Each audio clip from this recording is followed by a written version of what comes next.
कि जब पिता को याद कर रहे थे तो पिता को याद करते हुए और भी ज्यादा भावुक हो गए विक्रमादित्य सिंह, जिन्होंने मंत्री पद से इस्तीफा दे दिया। उनका कहना है वीरभद्र सिंह का सम्मान नहीं हुआ। यह भी उन्होंने कहा कि मेरे पिता की मूर्ति के लिए जमीन नहीं दी गई, और यही एक बड़ी वजह रही कि प्रेस कॉन्फ्रेंस में जब वो ये बातें कह रहे थे तब कहते कहते उनका गला भर आया और वे भावुक नजर आए। उनका सीधे तौर पर आरोप है कि वीरभद्र सिंह का सम्मान नहीं हुआ।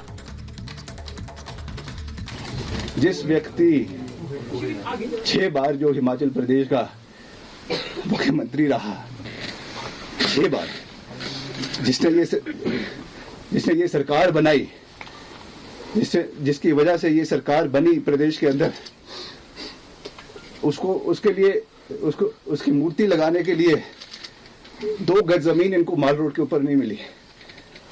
This is what respect this government has shown to my late father. इस तरीके की जो चीज हुई है, हम इमोशनल लोग हैं। इमोशनल पद से हमें कोई लेना देना नहीं है। हमको ये कोई लेना देना नहीं है कि सरकार रहती है कि नहीं रहती है, हम पद पे रहते हैं कि नहीं रहते हैं, मगर एक रिगार्ड, एक रिस्पेक्ट जो होनी चाहिए थी। बारी बारी बोलने के बावजूद जो चीज ये नहीं कर सके, ये बहुत दुर्भाग्यपूर्ण है। और निश्चित तौर से राजनीतिक रूप से नहीं मगर भावनात्मक रूप से मैं बहुत आहत हूं कि इस तरीके की चीज, किस चीज क्यों हुई, किस कारण से हुई, मैं नहीं जानता हूं। और पार्टी हाईकमांड को इसके बारे में कहने के बावजूद भी ये चीजें नहीं हो पाई, ये दुर्भाग्यपूर्ण है। इसके बारे में हाईकमांड को देखना चाहिए, इन चीजों को देखना चाहिए। जैसा मैंने कहा, हिमाचल के लोग बहुत भावुक हैं, इमोशनल है। हर चीज राजनीतिक पैमाने से नहीं तोली जा सकती है। हर चीज को जो है राजनीतिक दृष्टिकोण से नहीं देखना चाहिए। कुछ चीजें भावनात्मक होती है, कुछ चीजें राजनीति से ऊपर उठकर होती है।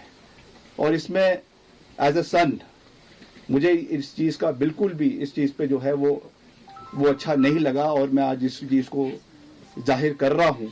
और I am sure in the times to come मुझे लगता है कि पार्टी इस चीज के बारे में जो है वो संज्ञान लेगी, और इस चीज को आने वाले समय में जो है वो देखा जाएगा। और इसी बीच विक्रमादित्य सिंह का एक और बड़ा आरोप, उनका कहना है विधायकों की अनदेखी हुई है, विधायकों में जबरदस्त नाराजगी है। इस बात को आलाकमान तक भी लेकर गए लेकिन उन्होंने भी इसे अनसुना कर दिया। ये बड़ी खबर आपको बता रहे हैं। प्रेस कॉन्फ्रेंस कर विक्रमादित्य सिंह ने अपने दर्द को बयां किया और मौजूदा हाल से अवगत कराया। एक राज्यसभा चुनाव की सीट कांग्रेस क्यों हारी, इसके पीछे भी बताया कि आलाकमान ने इनकी बातें नहीं सुनी, मुद्दों का कोई हल नहीं निकाला गया। क्या कुछ कहा, आपको सुनवाते हैं। 1 साल इस कार्यकाल को हुआ है। इसमें जिस तरीके की कार्यप्रणाली सरकार की रही है, मैंने उसके ऊपर आज तक कुछ भी नहीं कहा है, मगर आज कहना और उसको स्पष्ट तरीके से कहना, ये मेरी रिस्पॉन्सिबिलिटी हमारे प्रदेश की जनता के प्रति, हमारे लोगों के प्रति, और जिन लोगों का विश्वास हम में है, जिन्होंने इस पार्टी को लाने में अपना भरपूर सहयोग और समर्थन दिया है, उनके प्रति ये मेरी जवाबदेही है। मैंने हमेशा से ये बात कही है, मेरे लिए पद महत्वपूर्ण नहीं है, मेरे लिए कैबिनेट बर्थ महत्वपूर्ण नहीं है।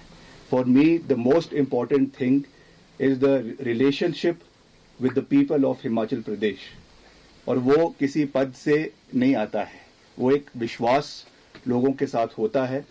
मगर जिस तरीके की व्यवस्था पिछले 1 साल के अंदर सरकार के अंदर रही है, उसमें जो घटनाक्रम हुए हैं, जो विधायकों के साथ कहीं ना कहीं अनदेखी हुई है, कहीं ना कहीं जो विधायकों की आवाज को दबाने की कोशिश की गई है, आज उसका परिणाम है कि हम इस कगार के ऊपर जो है वो खड़े हुए हैं।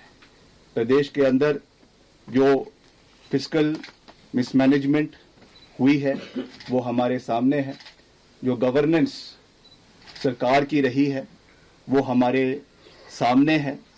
लगातार इन विषयों को पार्टी हाईकमांड के समक्ष भी उठाया गया है, लगातार इन विषयों को जो है वो हमारे पार्टी के और जो नेतृत्व है उनके समक्ष भी उठाया गया है, मगर उसका कोई भी सरोकार आज तक जो है वो जिस तरीके से लेना चाहिए था वो नहीं लिया गया है। और मुझे लगता है कि उसकी वजह से आज हम इस परिस्थिति के ऊपर आकर खड़े हुए हैं और उसकी वजह से ये चीजें आज जो भी परिस्थितियां आज बनी हैं, क्योंकि अभी हम एक बहुत ही क्रिटिकल जंक्चर के ऊपर है।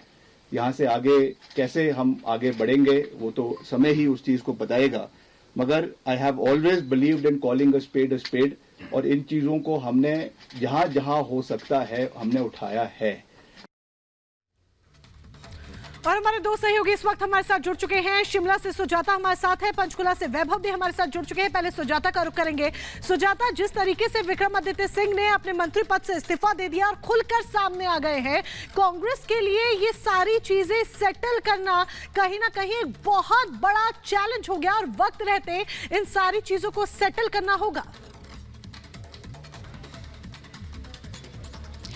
वक्त रहते कर लिया होता तो आज ये नौबत ही नहीं आती। वक्त रहते नहीं किया है, क्योंकि जब करीब एक साल पहले ये सरकार बनी थी तभी ये पता था कि इसे चला पाना 5 साल बड़ा मुश्किल होगा। छोटा राज्य है, कुछ विधायक भी छिटक जाते हैं तो सरकार पर संकट आ जाता है, और उस दौरान जिस तरह की खेमेबाजी देखने को मिली तब जाकर किसी तरह मना लिया गया था, लेकिन नाराजगी थी और गाहे बगाहे इस तरह की बातें सामने आती रहती थी। ये बातें जब राज्यसभा चुनाव की बारी आई तब भी पता चला। इस तरह की भी चर्चाएं हुई कि सोनिया गांधी अगर राज्यसभा जाना चाहती हैं तो वो हिमाचल से ही चली जाएं, लेकिन आलाकमान को अंदाजा था कि यहाँ क्या हो सकता है, तो इसलिए रिस्क नहीं लिया गया और सोनिया गांधी यहाँ से नहीं आई, बल्कि अभिषेक मनु सिंघवी को यहाँ पर उतारा गया। बिल्कुल कंफर्टेबल जीत थी। 40 विधायक आपके पास हैं, कोई यहाँ पर समस्या नहीं होनी चाहिए थी, लेकिन अंदाजा था। और अगर हम वीरभद्र सिंह की बात करें, पूर्व मुख्यमंत्री, दिवंगत मुख्यमंत्री, उनका परिवार शुरुआत दिन से ही नाराज था, सम्मान की मांग कर रहा था। उनका कहना था कि उचित सम्मान वीरभद्र सिंह को नहीं दिया गया, ट्रिब्यूट नहीं दिया गया, उनकी एक मूर्ति तक ये सरकार नहीं बना पाई, और विक्रमादित्य के कामकाज पर लगातार सवाल उठाते रहे। कई बार यहाँ पर जो विधायक हैं कांग्रेस के या फिर मंत्री, इस तरह की बातें हुई जिससे लेकर आज वो इमोशनल भी हो गए। तो ये मैनेजमेंट नहीं हो पाया समय पे, अब ये डिजास्टर हो चुका है और अब देखना है कि आखिर किस तरह से इसे संभाला जाता है। एक बात तय है कि आने वाले कुछ घंटों में या तो राज्य में मुख्यमंत्री बदलेगा या तो राज्य में सरकार बदल जाएगी। अब देखना होगा कि कांग्रेस में कौन से ऐसे धुरंधर हैं जो कौन सी स्ट्रेटजी लेकर आते हैं और कैसे। बाद वो वायदे पूरे नहीं हुए। जब कांग्रेस के अपने विधायक क्षेत्र में जाते थे तो जनता सवाल पूछती थी, 1500 रुपये महीना हर महिला को मिलना था, हर महीने मिलना था, नहीं मिला, जवाब दो। विधायक के पास जवाब नहीं था। वो पूछते थे, आपने कहा था 2 रुपये किलो गोबर खरीदेंगे, 100 रुपये लीटर दूध खरीदेंगे, नहीं खरीदा, जवाब दो, जवाब नहीं था। उन्होंने कहा था कि आपने 5 लाख युवाओं को सरकारी नौकरी देनी थी, उन्होंने जवाब नहीं दिया, कोई काम नहीं किया। कांग्रेस के अपने विधायकों को इतनी मुश्किल 1 साल के अंदर हो गई कि बड़े और झूठे वायदे करके जब आप सरकार बनाते हो तो जनता को सामना करना बहुत मुश्किल हो जाता है।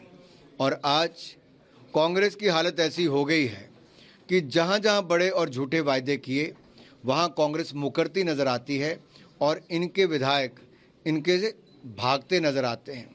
ऐसी क्या मजबूरी थी कि मात्र 14 महीने के अंदर इनके विधायक इनका साथ छोड़ गए।